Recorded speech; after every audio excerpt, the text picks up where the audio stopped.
Hello and welcome everybody, my name is Severin and today I would like to present to you my vision of how the future is going to turn out.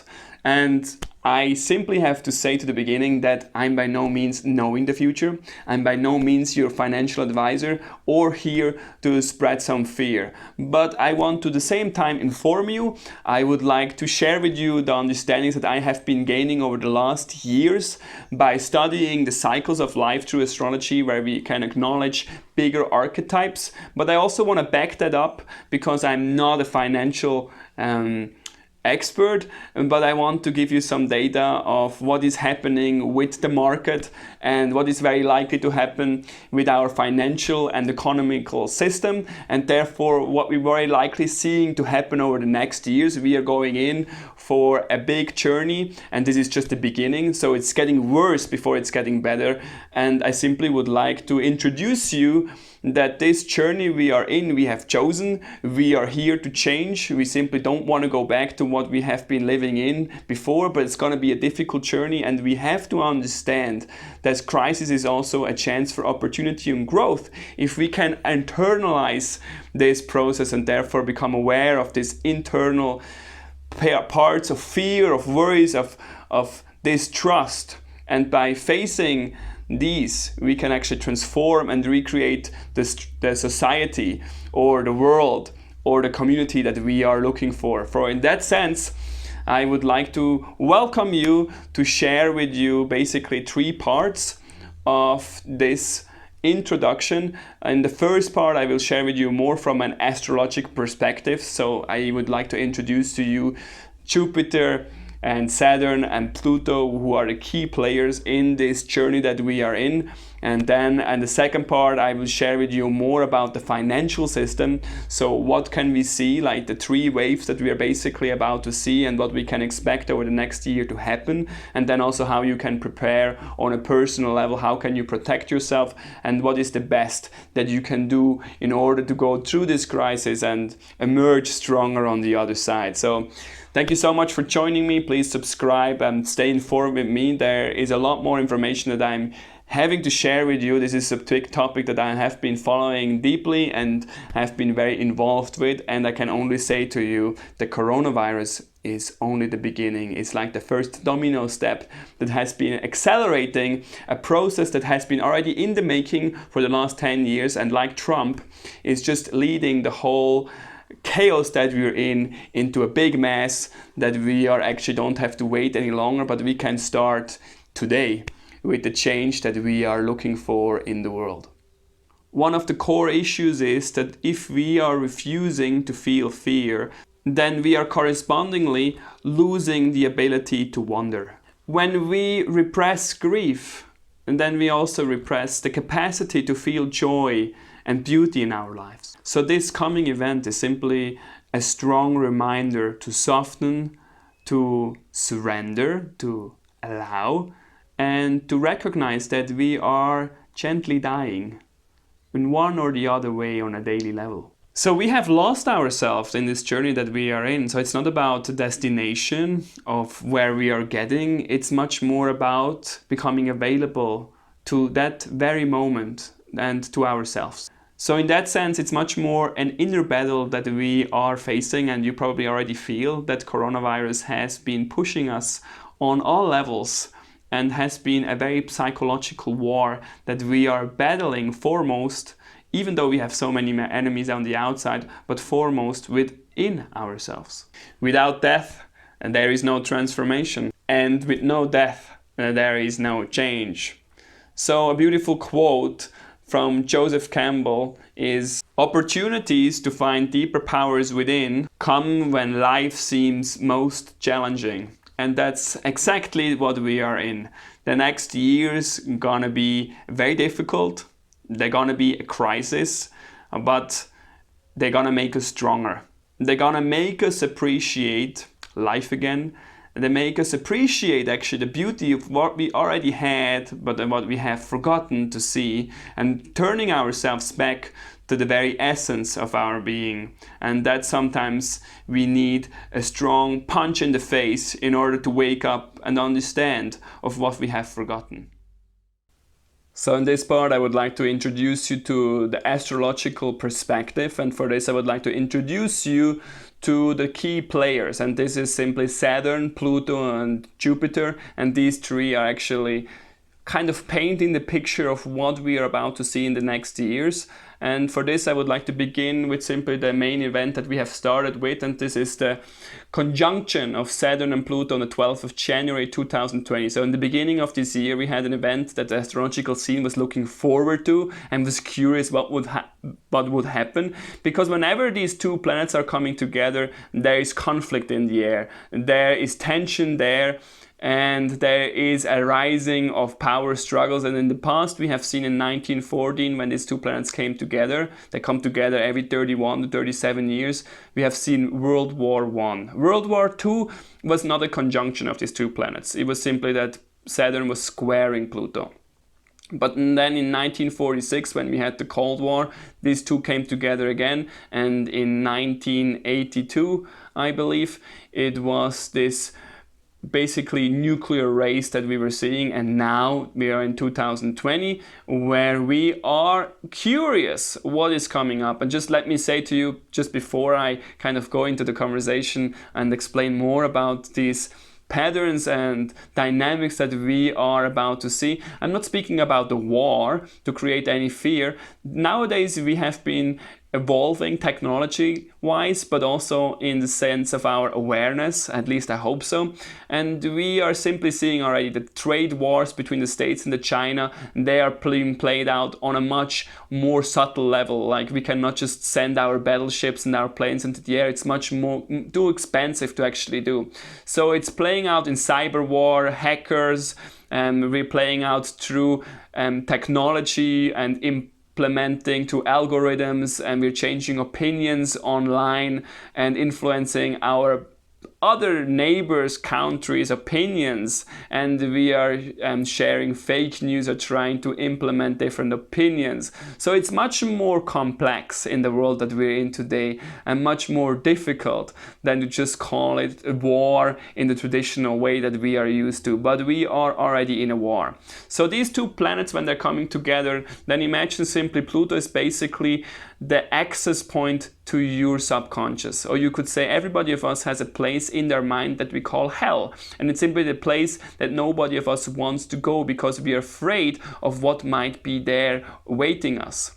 And that place is simply a place that is so deeply hidden that we need like an event, like when Pluto is being triggered, that we are able to access it. And it's difficult, it's challenging, it's a journey of transformation, it's going into the underworld, into slaying the dragon and facing the inner demons, but then coming back and making a part conscious within ourselves that we have lost, and therefore we're coming back as the winner. But we have to undergo a very scary or challenging journey. And Saturn, as the key player in that journey, is simply that when Saturn is being involved, and then we are learning through deep and sustainable and challenging experiences. So Saturn is simply the teacher of time, and it forces us to acknowledge the circumstances, the challenges and the difficulties, and to ease into them no matter what that means. So through hard work and discipline we get rewarded. It's a real reality check, and sometimes it can create depression, melancholy, and we feel really depleted, or we feel like we don't know how to face it. But it's exactly in this time where we're really questioning ourselves. We are questioning how we're gonna, move forward. We are finding access to a deeper reservoir within ourselves. We are questioning, and therefore we are letting go of some identifications that we maybe have been holding on. And that's exactly the gift of these difficulties that we are facing right now. In that moment, all the things that we have believed that are so stable and so fixed, even these are actually flexible. So we are basically learning to conflict, and we are starting to integrate that these learning lessons are actually there, no matter how difficult they have been looking on the outside, but actually the conflict in itself is an opportunity for growth. And I think that's the biggest part that we can take out of this Saturn-Pluto journey that we are in. And just to let you know, all of these planets that I'm talking about, they're still here in Capricorn. So Pluto is here, Jupiter is here, and Saturn is here. And by the end of the year, Saturn, by the 18th of December 2020, is moving into Aquarius. So that's already one big shift. And then also you could say Jupiter on the 20th of December is moving also in Aquarius. So we will have two planets moving into an air sign, and that's gonna help us to move forward. But until the end of the year, we're still gonna face a lot of all difficulties, a lot of all challenges. And just to say it already now, Pluto will still be here in a Capricorn, and it has been here from 2008, and it is staying there until the end of 2024. So you could say by 2024, or end of the year 2025, we will move into Aquarius as well. And I will also speak a little bit about Uranus, because it's simply another factor that we're gonna have to address. We'll also move by 2025 into Gemini. So basically what I'm saying to you is yes, we're gonna move now a lot in Capricorn, we're gonna remove a lot, and that's simply because Saturn and Jupiter are there, and they're gonna bring up a lot of difficulties that we are facing in that old mindset, in that old structure, in that old way that we have been setting up our financial system and also our way of functioning. It is dissolving. But you can imagine, when you have an established business, to fall apart, it will take time. And that's something I'm going to explain a little bit more. So when we speak about time, how is it going to look like for the next year? Simply imagine that Saturn and Pluto and Jupiter are still all in Capricorn. So basically, Saturn by the end of the year, on the 18th of December, will move into Aquarius. Then Jupiter also 2 days later, on the 20th of December, will also move into Aquarius. That means two planets are finally moving out of Capricorn. That will make things a little bit lighter. But hey, Pluto, that I have been mentioning before, who is going the deep journey in the underworld, is still here and has been in Capricorn since 2008, so the financial crisis that we had then at the very beginning, and stays here until 2024. So you could say 2025, we are basically moving into Aquarius.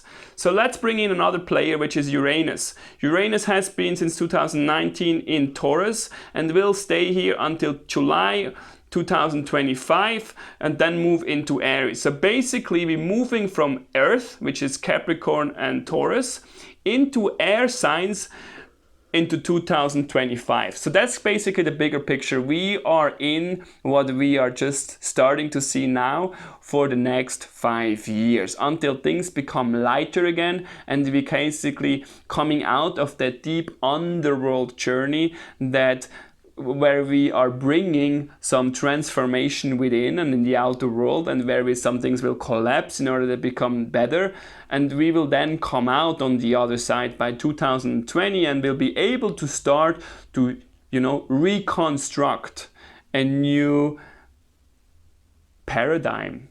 And that paradigm shift is simply something that is not just happening from today to tomorrow. So this is giving you an idea. So now let's go a little bit further into the explanation what is happening here. So one of the parts that is very interesting is when we're looking at Capricorn, then we could say Capricorn symbolizes the capitalistic system, where we are trying to build a corporation or a startup, and where we're trying to be successful. And successful basically means that we have to live the dream, and to live the dream we are copying the standard of society, and we are forgetting to actually be in touch with our own emotions, with our own sensitivity, and with our own hearts. And that means we have lost the purpose, and we are just in connection with what has proven itself over the last years. It's not in general, but over the last years, as a system that is empty and is meaningless, because it's just looking for approval for a given standard, and by that actually we are excruciating the world that we are inhabiting, and the nature and the animals that we are co-living in it, and we are destroying the planet that is actually our home. This this is just the stage that is at the beginning to actually run us into a financial disaster. And that financial disaster is represented here by Uranus in Taurus. Uranus in Taurus is basically an energy that disrupts, it energizes, and it questions, and it enlightens us. It brings us a new perspective how to deal with Mother Earth, which is symbolized by Taurus. And the most interesting part is then that Uranus also is to do with technology, has to do with finances, with cryptocurrency, with new technologies that are coming into the Earth between 2019 and 2025 and that we are able to deal with. But it's also going to shake up the old, and that's when we are going to see more about this financial shift that I will speak more in the second part. But then we can look more about the 17th of February 2021 and the 15th of June 2021. So we could say the first half of 2021, or let's say from February to June, that's what I would say we will have a financial collapse, simply because Uranus is squaring Saturn here, because remember, Saturn is actually moving into Aquarius, and that's from here we will have Uranus being able to square it here, and that means it will create a tension. So it will shift and wake up the way that we have been dealing with finances, with money, and also with the way that we are seeing the world and basically bringing new opportunities into. So another part of Uranus being in Taurus is simply that we are becoming more and more aware that we have more products available than ever before, and we are now closer to happiness and fulfillment than before. And that simple insight is actually making us waking up. Uranus is simply accelerating the paradigm shift that we are about to face and helping us to wake up and coming back to nature. Uranus stands for values, and it actually brings up the focus on what do we really value, what is really important for us in our lives. So we all want basically Wi-Fi wherever we are. We want hot water, we want a functioning transport system, we want a hospital around the corner, we want to have the ability to travel and the freedom wherever we are going, and access to the shopping mall and to new products. And that's exactly where we are basically knowing simultaneously that this creates an effect upon the surrounding that we are living in, but we are not willing to make a change. So therefore maybe something stronger has to happen to wake us up, to push us into a change within ourselves, rather than waiting until government is changing, until political leaders are changing, and actually becoming the change ourselves. So sometimes we need a little crisis in order to wake up and actually find some self-mastery. Accountability is the word for that, where we are becoming accountable for our actions. We are the leaders of tomorrow, and the leaders of tomorrow are not telling other people what they have to do, but they are leading the way of what the ideal is to achieve. And these 5 qualities of a modern leader are modesty, authenticity, truthfulness, trustworthiness, and selflessness. These are all beautiful words, and actually what they're pointing to when we are mastering ourselves. So we're seeing a decline of this consumerism that we are in. This industrial culture where we're just producing more in order to buy and sell more, and where we're exploiting the world. And Uranus has very much to do also with connecting with our own body again and seeing ourselves in a different light, and therefore seeing the way we have been behaving and interacting with Mother Nature, but also our own body in a degree that is simply not resourceful, not healthy, and is not lasting, and that is going to wake us up.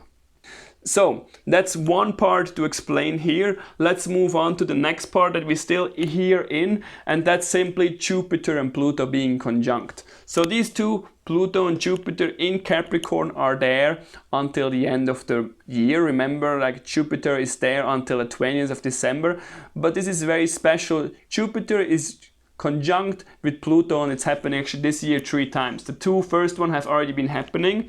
So the 5th of April 2020, the 30th of June, and then we have the last one on the 12th of November. And for me, when we look at Jupiter, it doesn't make things better. A lot of time Jupiter is seen as this, benevolent or like planet that brings opportunity, and this is definitely true, but I would say more than better, it's making it bigger. So imagine like Jupiter is making the Pluto bigger, so it's almost like it brings out the worst of us, and we really have to see that. And that's also when you remember like 5th of April, that's like the time when the coronavirus really became worse, like we had all these restrictions, we became more aware of how many people died, and at the same time we were questioning like all the information, all the statistic, all the information that has been given to us, and actually if that's true or not. And I think we're going to see more of that, where we're going to have more and more information simply because we are in the time that we simply have access to all the information. But that also means that we become more and more confused, because everything will be shown. And be everything, I mean not just all the information, but really Pluto, of like what are people capable of in order to protect their security? What are people doing in order to maintain their reputation? What are people willing to do to gain money? What are people trying to do in order to keep their job? And that's going to be very horrendous to actually see that in the light of being discovered. And that means also like we cannot say that this is the fault of that individual, but basically we are simply living in a time where we are basically an employee of our corporation, or we have been an actor and we simply have to fulfill certain roles in Hollywood. And like you see, like with the Me Too movement, like you have to fulfill some desires in order to climb up the rank to be an actress in Hollywood. And this is basically being exposed now, in order that more and more people standing up and saying we cannot do that anymore. And it's not the problem of a specific team, but it just shows and highlights more of how the whole system is basically fucked up. And that basically means that we're just acknowledging that the corporation itself, the structure itself, the system itself is not longer any worth. And that means it will take time, and that's exactly where Pluto slowly until 2025, where it's coming out and moves into Aquarius, is deconditioning, destructuring, taking down all these structures that have been built and that have been entrusted in, and the way we are working and functioning in the daily world that we are living in, which has been serving us to a degree that gave us comfort and stability and security, but we are simply not any longer willing to maintain that structure, because we are becoming more and more aware of that structure is simply not useful. And that's exactly where we're heading in. We are going in a time where we're seeing that the whole structure itself is basically deconditioning, is defragmenting, and is basically coming to a collapse. And the big factor by that is actually the financial system, the economy system. And with this, we're gonna see that basically Jupiter in Pluto is bringing up a lot of tendencies where the worst is coming up, but exactly in this worst we can actually face kind of our humanity back, that we are not perfect, and that we simply have to become more humble, we have to become smaller again, we have to become more local again, we have to become not so global again. And that doesn't mean we have to throw all the technologies and the benefits away, but we have to start more with ourselves rather than trying to change the entire world, or that our product has to reach the other end of the world. But we have to bake a little bit smaller breads again, simply to stay connected and centered within ourselves rather than on the cost of others, minorities, and genders, and what else is out there, bringing our benefits on top of others. So with that information that I have been gathering on an astrological level that I have been sharing with you today, I still have been wondering what is actually happening exactly. And for this, because I see that the financial market, the economy is actually shifting, I have been informing myself with several different people, amongst them Warren Buffett, Bill Gates and Ray Dalio, who are looking at the world on a bigger picture, who are like me looking at the archetypes. Because when you are looking beyond 10, 20 years, then you see bigger dynamics, and these bigger dynamics are simply archetypes. When you see bigger waves in motion, And Ray Dalio is currently releasing a book, The Dawning of a New World Order or something like that is called, and he's releasing it online, and he's sharing in that, like, he has been investigating upon the movements of currencies over 100 to 500 years, and he's sharing a little bit about what is happening. So in part 2 I will share with you about what is coming next on a financial perspective, which is backing actually up the astrological perspective, because they are also looking much more into these timelines that I have been sharing with you. So let's look a little bit more about the financial aspect, and then at the end let's speak much more about how can you face the upcoming changes that we are up to confront. So if this information has been useful for you and you found value in it, then please let me know. Also, if you have been missing anything or you want to add any further information, please share on the comments below. And thank you so much for watching and listening. See you in the next video. Goodbye.